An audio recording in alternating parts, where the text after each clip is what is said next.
እሺ አብረሽን ማግኘት በልደናል። ደግሞ ይሄን የሶፋ ልብስ አጥበሽ ባለበሽው እንዴ? ያው መቼም አብረሽ ይሆናል ላይ ነገረ ሽሮፍት ታብልታይ ነበር። አሃ ለዛ ነው የኔ ሽሮፍት ፍት ይናካው። ቆይ እሷ ደግሞ ምንድነው ያለ ወትሯ እንደዚህ ሽሮፍት ፍት ለመስራት እሱ የቻለችው? እኔ እንጃ የሚያምር ይመስለኛል። ይመስለኛል ወይስ ነው አንዱን ያዛ ምንድነው? ከዚህ በፊት ደጋግሜ ነግሬሻለሁ እኮ። አንቺ ደግሞ ከሙሉም በላይ ሆነሽ ፈስሻል። ደግሞ እስቲ ቆንጆ ምግብ ልስራለህ ዛሬ እንኳን አልፎልህ እየበላህዋል እየጠጣ ሳይሆን የግሌ መኝ ደግሞ ይሄን የማይገባኝ ቋንቋ ልትናገር ውሽ እንዴ? ይሄ እኮ በገጽ የሚታይ እውነት ነው። ከራቤ ይልቅ ለጠገብ አዝናለሁ ሲባል አልሰማሽም? ለምን መሰለሽ በሆነ የወደቀ እኮ ለማንሳት በጣም አስቸጋሪ። አንተ አታስፈልገኝም እያልሽ ነው? ኧረ እኔ እንደዛ አላልኩም።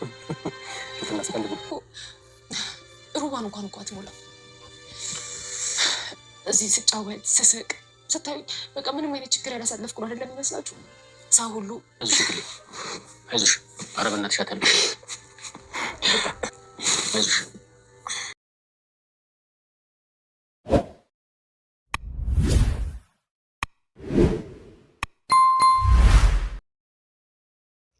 ጉድ ነው የግሌ እንግዲህ ለገልሞ የሆዷን ብሶቷን እየነገረችው ነበረ እና እሷም እንግዲህ አይዞሽ በቃ ብሎ እንግዲህ ሊስማት ሲል አብሬሽ ደርሶባቸዋል። ምን ይፈጠር ይሆን? አብሬሽ እንግዲህ በጣም ደንግጦ ነበር ያያቸው። ገልሞ እንግዲህ መኪና ገጭቶታል ሞተ ተብሎ እንግዲህ በጣም ሰሰት ብሎ በጣም ካዘነችውና ካለቀሰችው አንዷ የግሌ ናት ማለት ነው። ሁሉም ቤት በጣም ተረብሾ ነበር። ገልሞ ግን የሞተ ሰው እንደው ምን ያህል ሰው እንደሚያዝንለት ለማየት ሞቶ መመለስ ብቻንና ተመልሰው ባዩ እያለ ነበረ። ሰላም ጤና ይስጥልኝ ውድና የተከበራችሁ የቻናል የቤተሰብ ሁላችሁም ሰላም ብያለሁ። ሰላማችሁ ይብዛልኝ። ለቻናል አዲስ የሆናችሁ ሰብስክራይብ እያደረጋችሁ ነባሮች ደግሞ ላይክ እያደረጋችሁ ለምታበረታቱኝ ሁላችሁንም ከልብ አመሰግናለሁ። ትህትና ድራማ ደስ የሚልና አስተማሪ ድራማ እንደዚሁም ብዙ ቁም ነገር ያለበት ድራማ ነው ማለት ነው። ትህትና እንግዲህ ከዚህም በፊት ያው ከመጀመሪያው ምናልባት የምትከታተሉ ካላችሁ ከአመጠኞች ከሽፍታዎች እንግዲህ የሰው ነፍስ እንደምንም ነገር ከማይቆጥሩ ሰዎች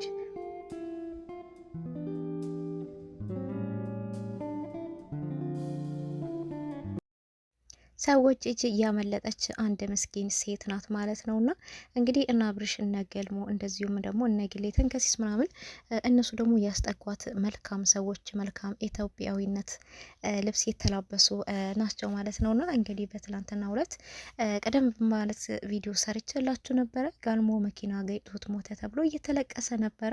እሱ እንግዲህ ከግሌ ጋር እያወራት የጩኸት ድምፅ ትሰማለች። ነገር ግን ድጋሚ ቢደወልበት ምንም ስልኩን ነሳ አልቻለም። በጣም ተደናገጡ። እሷ ግን ጥሩ ድምጥ አልሰማው መኪና ገጭቶታል ይመስለኛል፣ ወይኔ ገልሞ ሳያልፍለት ሞተ፣ እንደዚሁ መቃብር ቀፋሪ እንደሆነ ብላ እንግዲህ በጣም እያለቀሰች እያዘነች ነበረ። አብርሽም ግን ቆይ ተረጋጉ፣ እኔ እዛ ቦታ ድረስ ሄጄ ማየት እችላለሁ በማለት ነበር ወጥቶ ሄደው።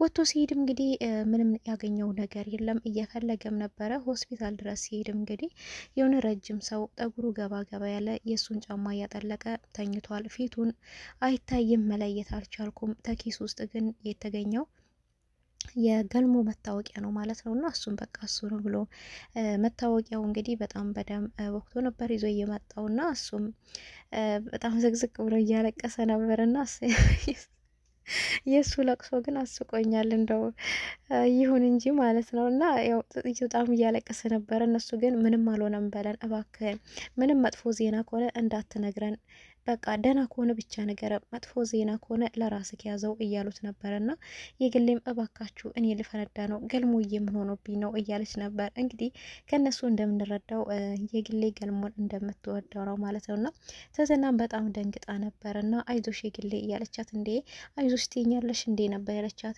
ማለት ማበረታታት ስላለብኝ ነው እንጂ እኮ አብረን እርስ በራስ መበረታታት ስላለብኝ ነው፣ እኔም እኮ አዝኛለሁ እያለቻት ነበርና ነገር ግን እውነታው ምንድነው? ጋልሞ ምንም አልሆነም። እሱ ስልክ እያወራ በሚሄድበት እንግዲህ ሌባ ባጠገቡ መጥቶ ልብሱንም እንግዲህ ጂኬቱን አውልቆበት ጫማውን፣ ብሩን፣ ስልኩን ምንም ሳይቀር ምናምን ነበረ ሌባ የወሰደበት እና በዛን ሰዓት እንግዲህ የመጣው መኪና ያንን ሌባውን ነበር የገጨው። ሌባው እንግዲህ እሱን ሰርቆት ቦርሳውን፣ መታወቂያውን ሳይቀር ስልኩን ይዞ ሲሮጥ እንግዲህ መኪናው የገጨው ሌባውን ነበረ ማለት ነው። ያን ጊዜ ነው የግሌ ጩኸት የሰማችው። እንግዲህ ያ ሌባ ከተገኝቶ እሱ ኪስ ውስጥ የተገኘው የማን መታወቂያ ነው? የገልሞ መታወቂያ ነው። እና ስለዚህ ገልሞ ነው ብሎ ነበረ አብርሽን በጣም እየደነገጠውና በጣም የሚገርመው ግን ያው የሰው መታወቂያ አንዱ ኪስ ውስጥ ይገኛል። እንደዚህ አይነት ነገር ብዙ ጊዜ ያጋጥማል። ሌቦች የሰው መታወቂያ፣ የሰው ቦርሳ ሰርቀው ሲሮጡ ወይ መኪና ይገጫቸዋል፣ ወይ ለራሳቸው ከስልክ እንጨት ወይ ከመኪና ለራሳቸው ይጋጩና የሆነ ነገር ሲሆኑ የሌላ ሰው መታወቂያ ወይ ደግሞ የሌላ ሰው ቦርሳ ነው በእጃቸው ላይ የሚገኘውና በዛን ጊዜ ያ ሰው ሞተ ተብሎ የሚለቀስለት ሰው ራሱ ስላለ ነው እንደዚህ አንዳንድ ቦታ ያጋጥማልና ይሄ በትክክለኛ እውነታውን ገልጠውታል ብዬ አስባለሁ ማለት ነውና እስቲ እናንተስ የምታውቁት አለ እንደዚህ አይነት ነገር አጋጥሟችሁ ያውቃል? እኔ ብዙ ጊዜ የገጠመ ነገር እንደዚህ ስለማውቅ ነው በሌቦች ላይ ማለት ነውና ገልሞም እንግዲህ ያጋጠመው እንደዛ ነውና እንግዲህ ሁላቸውም በቃ ሞቷል፣ ተስፋ ቆርጣል። ዶክተሮቹ ወደ ሆስፒታል ሊያስገቡ ፈቃደኛ አይደሉም ብለው ነግሯቸዋልና ግን እነሱ አይሆንም ሄደን ማየት አለብን እያለ ነበረ ቤተሰቡ ሁላና እንግዲህ በስተመጨረሻ እነሱ ተጨንቀው ባሉበት ጊዜ መሄድ አለብን ሁላችንም እያሉ እሱ እንግዲህ መጥቷል፣ ፊቱን ተመቷል፣ ቆሳስሏል ምናምንና ያው ወደ ሳሎን ሲመጣ ተንከሲስን ነበረ ያገኘውና ተንከሲስም እንግዲህ እንዴ ገልሞ ነህ ወይስ ደግሞ የሙት መንፈስ ነው የመጣብኝ ወይኔ ጉዴ እያለ እንግዲህ እየጮኸ ነበረ። አብርሽ አብርሽ እያለ እየጮኸ እንግዲህ ቀጥታ ወደ ፎቅ ነበር ሄደውና ፎቅም ሄዶ ገልሞ መጣ። ሳሎን አይቼዋለሁ፣ ገልሞ መጥቷል፣ አልሞተም ነበር ያለው። አረ እባክህ አንተ ሰውዬ፣ እሱ ሰውዬ እንደ ሙት መንፈስ ያደርገዋል አንዳንድ ጊዜ እንደዛ ሊሆን ይችላል እያሉት ነበረና እሱም ግን አይሆንም በአይኔ በብረቱ አይቻለሁ፣ ኑ ሳሎን እንሂድና ላሳያችሁ ሲል እንግዲህ ግር ብለው ሳሎን ሲመጡ ማንም የለም ማለት ነው። ይሄ ሰውዬ የሙት መንፈስ ነው። በጣም ስለምትወዱት ምናልባት እየመጣባችሁ ይሆናል በሀሳብ ስለዚህ እሱ የለም ባካችሁን እያለ ነበረ አብርሽም እና ተንከሲስ ግን አይቼዋለሁ ነበር ያለው። እንደዚሁም እንግዲህ መሳይም ኩሽና ሄዶ ቆም እያለ ነበርና በዛን ሰዓት ቀጥታ ደግሞ ኩሽና ነበር ሄደው እነሱ ሳሎን ሲፈልጉት ኩሽና ሄዶ ከመሳይ ጋር ተገናኝቷል ማለት ነው። መሳይም በጣም ነው የደነገጠው። እንዴ ገልሞ አንተ ነህ ሞታህል አልተባለም እንዴ እንዴት ልትመጣ ቻልክ ነበር ያለው እሱም እና ነገር ግን አልሞትኩም እና አብርሽ እኮ መኪና ገጭቶት ሞቷል ሆስፒታል ሄጄ አይቼዋለሁ ብሎናል። አይ እኔ አይደለሁም የሞትኩት ሌላ ሰው ነው በማለት እንግዲህ እንደ እርግጠኛ ነህ አንተ በነፍስ አለክ እንግዲህ አዎ እጅን ንካኝ እስቲ ይኸው አለው በማለት እንግዲህ እጁንም ያዘ ያዘርግቶት ነበር። እሺ በህልም ካልሆነ እሺ አቀፍ ሊክም እያለው እቅፍ እያደረገው ተመስገን እውነትም በህይወት አለክ የትም እንዳትሄድ ቆይ እዚህ ጋር ጠብቀኝ እና አብርሽና ነግሌን ጠርቻቸው ልምጣ በጣም እያዘኑ ነበረ ብሎ እንግዲህ ሮጦ አብርሽና ግሌን እንደዚሁም ትህትናን ጠርቷቸው ሲመጣ እዛ ቦታ የለም ማለት ነው። ድጋሚ ተሰውሮባቸዋል። እንግዲህ አሁንም እንዴ እዚህ ጋር ነበር እኮ አረ እዚህ ጋር የትም እንዳትሄድ ብየው። አረ እባክህ እናንተ ሰዎች ጤነኛ ናችሁ ግን ዲራማችሁን እየሰራችሁ እንዳይሆን ብቻ ነበር ያለውና እሱም ዲራማ አይደለም። አረ እንደውም ጨብጬው ነበር፣ ሰላም ብዬው ነበር፣ አቅፌውም ነበረ። እሱም እኔ ምንም አልሆንኩም አለው ብሎኛል እያለ ነበርና አብርሽም እንግዲህ እባካችሁ እናንተ ሰዎች ሰውየው ሞቷል ብያችኋለሁ፣ በቃ ተስፋ ቁረጡ ወይ ሲላቸው እንግዲህ በጣም እያዘኑ እያለቀሱ ነበር። የግልም ወይኔ ገልሞዬ ወይኔ እያለች ነበርና እንግዲህ ካጠገባቸው ተደብቆ ነበር። ከዛ ከተደበቀበት እንግዲህ ብቅ ሲል በጣም ነበር የደነገጡት። እንግዲህ እንዴ እዚህ ጋር ተደብቀህ ነው? ይሄው አላልኳችሁም አለ በህይወት ነበር ያለውና እሱም እንደው አለው አልሞትኩም ምንም አልሆንኩም። ምን አለበት አንድ ሰው ከመሞቱ በፊት እንደ ወይ ሞቶ ተመልሶ ሰው ለሱ ምን ያህል ፍቅር እንዳላቸው ምን አይነት ስሜት እንዳላቸው ማየት ቢቻል ጥሩ ነበረ፣ ግን አይቻልም እንጂ እያላቸው ነበር። እሱም እንግዲህ ታሪኩን ሁሉ ይነግራቸዋል ማለት ነው። የተገጨውት እኔ አይደለሁም፣ የተገጨው እኔ ሰርቆኝ ሲሮጥ የነበረው ሌባ ነው። የሆነች ውሻም ገጭቶ ነበረ።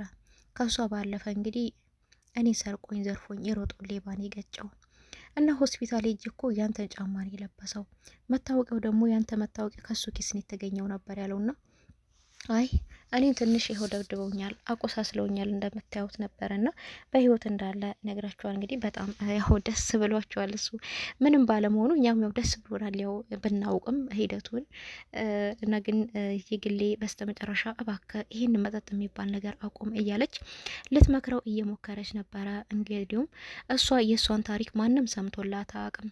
ነገር ግን ቁጭ አርግታ የራሷን ታሪክ ያሳለፈችው ውጣ ውረድ መከራ በምን አይነት ህይወት ውስጥ እንዳለፈች ቁጭ ብላ እያወራችሁ ነበረ። እሱም አይዞሽ እያላት እያበረታታት ነበርና ያው የግሌ ከባድ ታሪክ ነው ያሳለፈችው። እንግዲህ እንደምናየው ከሆነ ቢሆንም ያው ጠንካራ ሴት እንደሆነች ነው የምንረዳውና እሱን ለማስተካከል ሙከራ እያደረገች ነው። አረብ ሀገርም ሄዳ እንደተመለሰች ከዛም ጎዳና ላይም እንደወደቀች በቃ የሚያነሳ ሰው እንዳጣችም እየነገረችው ነበር። በስተ መጨረሻ ግን አይዞሽ ብላት ገና ምሰማ ይሄ መጀመሪያው ነው መጨረሻው ብዙ ነው ነበር ያለችውና ነገር ግን አይዞሽ እያላት እያበረታታትም እሷን ለማጥናናት እንግዲህ እቅፍ ባደረጋት ጊዜ ሊስማት ወደ እሷ ሲል አብርሽ እንግዲህ ከች ብሎባቸዋል። የተንኮለኛና አብርሽ በጣም ነው የተናደደው። ምን ይፈጠር ይሆን እንግዲህ ገልሞ የግሌ እንደሚወዳት በደንብ ጠንቅቆ ነው የሚያውቀውና ምን ይፈጠራል የሚለውን በቀጣይ ይዤላችሁ መጣ ይሆናል። እስከዛው ድረስ ቸር ሰንብቱልኝ።